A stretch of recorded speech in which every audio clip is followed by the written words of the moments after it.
Perintah saudara terdakwa Ferdi Sambo saat itu bunuh, bukan hajar. Bukan, Yang Mulia.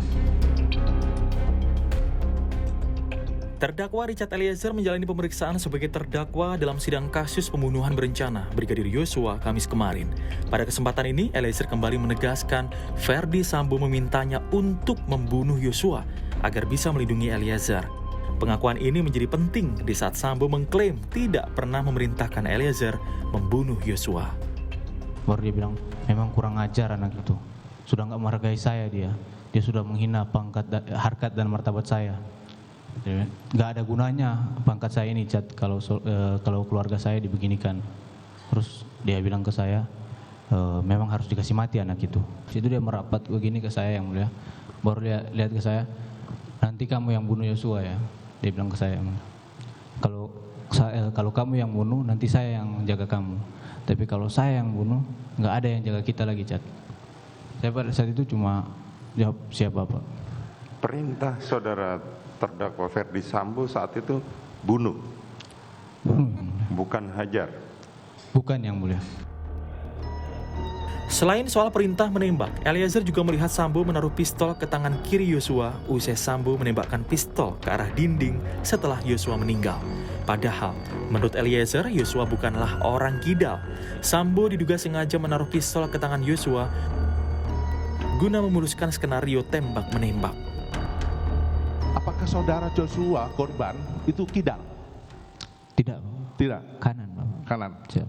Pada waktu saudara melihat posisi Pak Ferdi Sambo yang menembakkan ke arah TV, Siap. ya, itu di sebelah mananya Pas. korban? Ya, Pastinya. bagaimana Bapak? Izin, Bapak. Ini kan korban nih tertelungkup Oh, waktu dipegangkan. pada waktu dipegangkan. Oh, tangan kiri, Bapak. Tangan kiri. Tangan kiri. Ya, oke. Tangan kiri Siap. dan diletakkan di Di samping kiri, dekat tangan. samping kiri dekat tangga. Di dekat tangan. Maka tadi saya tanyakan, Siap. apakah korban kidal? Siap. Bukan, Bapak. Bukan. Siap. Berarti Ferdi Sambo meletakkan di tangan kiri. Tangan kiri.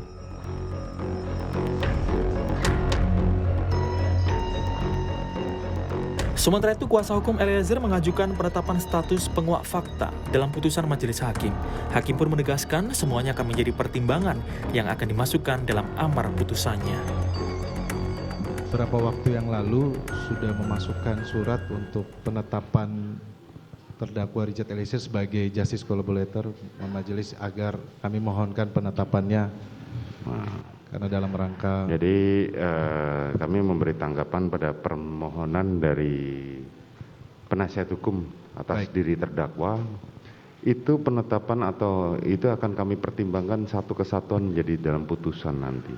Di dalam putusan ya. Iya. Baik. Kita Tapi akan- sebelumnya memang kami sudah ada perjanjian dengan LPSK, itu nanti kita akan. Ya betul, sampaikan itu tetap kepada- kami pertimbangkan semuanya di dalam putusan. Jadi itu menjadi satu kesatuan. Baik majelis. Terima kasih. Setelah pemeriksaan Eliezer sebagai terdakwa, jaksa penuntut umum akan membacakan tuntutan pada sidang yang akan digelar pada pekan depan. Kuasa hukum Eliezer pun memasrahkan nasib kliennya pada proses persidangan. Roni menilai persidangan telah berjalan secara transparan dan independen. Eliezer juga telah mendapatkan haknya sebagai justice kolaborator.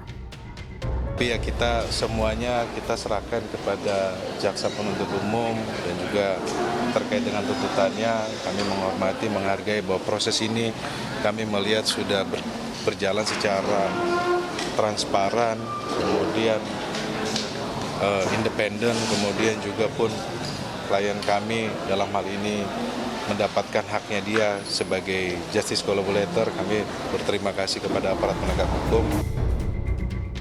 Majelis hakim meminta tuntutan dibacakan jaksa penuntut umum pada Rabu 11 Januari mendatang. Hakim menyatakan sidang akan ditunda satu pekan lagi jika berkas tuntutan belum selesai. Tim Liputan, Kompas TV.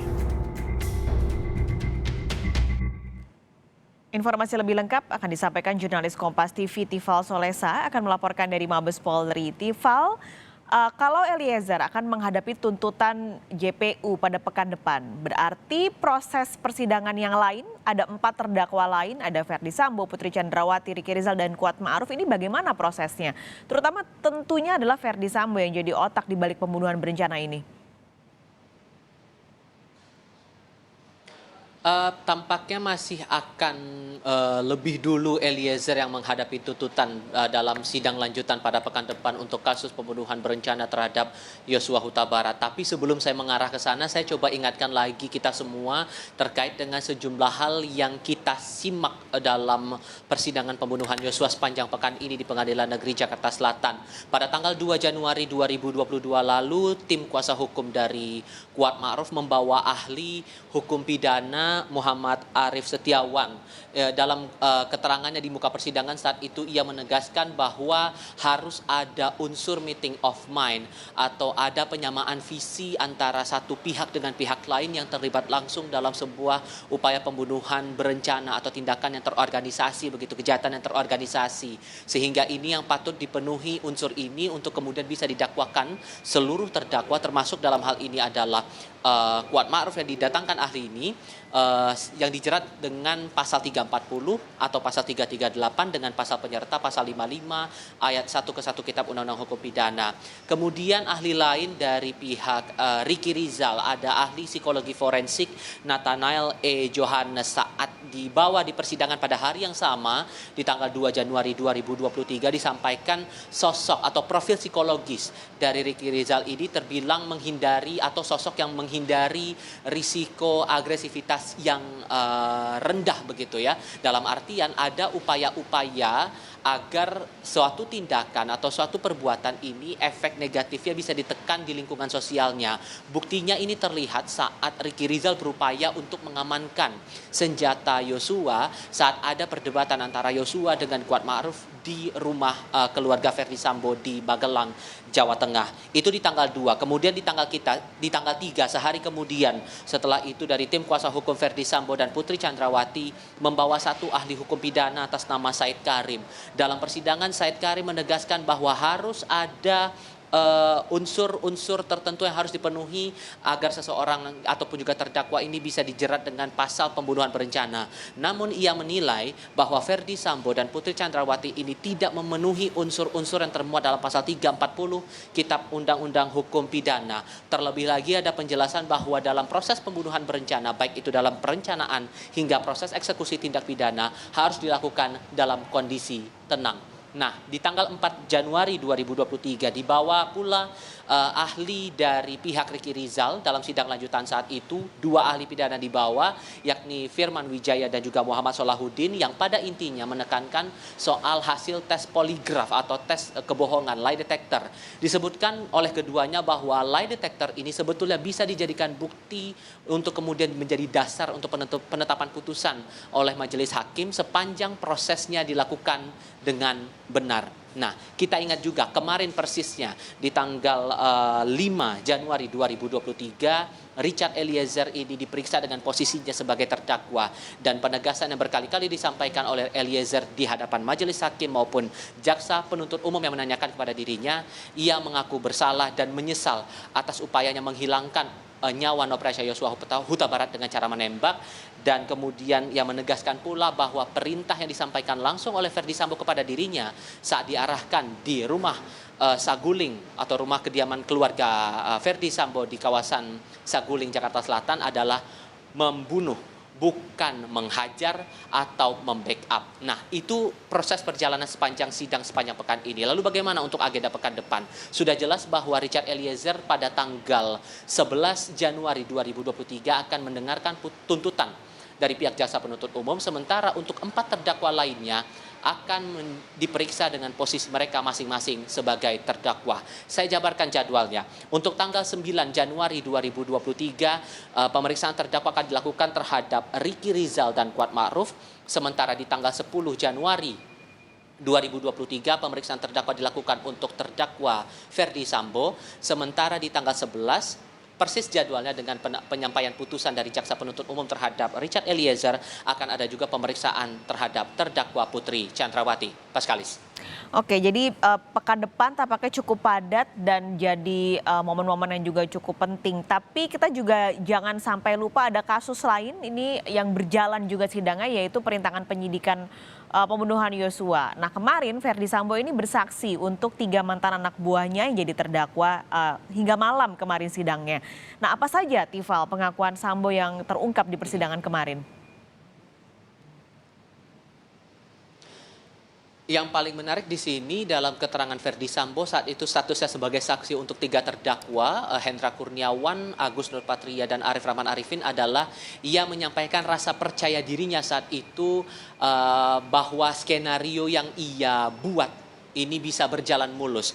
Ini terbukti dari upayanya menghubungi 4 pihak sekaligus untuk melakukan pengusutan secara hukum. 4 pihak yang dimaksud saat disampaikan dalam persidangan kemarin yang dipimpin oleh Hakim Ketua Ahmad Suhel adalah Biro Paminal Mabes Polri, kemudian Biro Provos Divisi Propam Polri, kemudian Baris Krim Polri, dan juga dari pihak Polres Metro Jakarta Selatan. Disampaikan juga dalam persidangan bahwa di saat bersamaan dia juga mengakui akan ada potensi ada sejumlah polisi yang sungkan terhadap dirinya yang saat itu statusnya masih sebagai anggota polisi aktif, terlebih posisinya menjabat sebagai Kepala Divisi Profesi dan Pengamanan atau Kadif Propam Mabes Polri pada saat itu.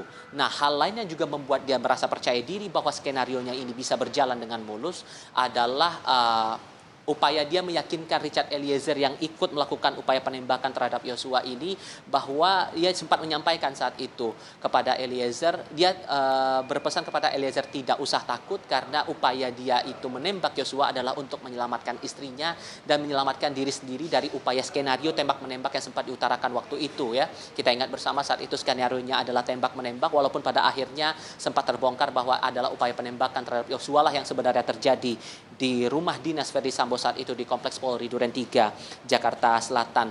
Nah, yang juga disampaikan saat itu di persidangan bahwa tampaknya semuanya tidak berjalan dengan mulus, terlebih upaya dia menyusun skenario itu tidak memperhitungkan konsekuensi atau potensi risiko yang bakal terjadi di luar keinginannya. Terlebih semuanya ini disusun dengan kondisi Verdi Sambo yang masih emosional, masih marah dengan peristiwa yang terjadi atau laporan yang ia terima langsung dari istrinya Putri Chandrawati di rumah keluarga di kawasan Magelang, Jawa Tengah. Hal lain yang juga disampaikan oleh Verdi Sambo kepada 3 terdakwa kasus obstruction of justice adalah Verdi Sambo sengaja tidak memberitahukan isi rekaman CCTV di Kompleks Polri Duren 3, Jakarta Selatan dengan alasan untuk menghindari jangan sampai Hendra Kurniawan tidak mengikuti perintahnya. Diksi yang disampaikan oleh Verdi Sambo dalam persidangan tadi malam, daripada melawan perintah saya, lebih baik dia tidak tahu sama sekali soal isi rekaman CCTV tersebut. Itu untuk agenda yang berlangsung untuk Hendra Kurniawan, Agus Nurpatria, dan juga Arif Rahman Arifin. Sementara di hari yang sama seharusnya ada sidang lanjutan juga untuk 3 terdakwa lain dalam kasus obstruction of justice, Cuk Putranto, Baikuni Wibowo, dan Irfan Widianto, namun terpaksa diundur karena ahli ITE yang dibawa oleh Jaksa Penuntut Umum tidak hadir sehingga diundur ke pekan depan di tanggal 12 Januari 2023. Paskalis. Baik, terima kasih. Tifal, kita akan nantikan pekan depan lanjutan sidang dari perintangan penyidikan dan juga kasus pembunuhan berencana Brigadir Yosua. Terima kasih Tifal Solesa.